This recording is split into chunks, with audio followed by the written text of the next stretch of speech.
अहिल्यानगर जिल्ह्यातील कोपरगाव येथील पुलतांबा फाटा येथे विनापरवाना तलवार व चॉपर जवळ बाळगणाऱ्या दोन तरुणांना एका आयशर टेम्पोतून कोपरगाव शहर पोलिसांनी ताब्यात घेत त्यांच्या विरोधात आर्म ऍक्ट प्रमाणे गुन्हा दाखल केल्याने एकच खळबळ उडाली आहे।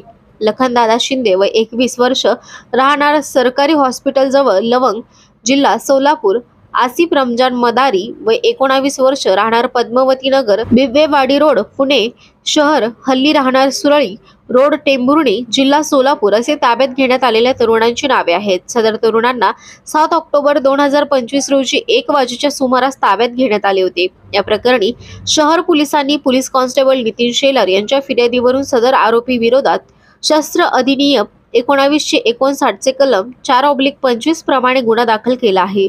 सदर तरुण तलवार व चॉपर घेऊन कुठे जात होता, त्याचा उद्देश काय होता याबाबत अधिक तपास कोपरगाव शहर पोलीस निरीक्षक रामकृष्ण कुंभार यांच्या मार्गदर्शनाखाली पोलीस हेड कॉन्स्टेबल के ए जाधव हे करीत आहेत।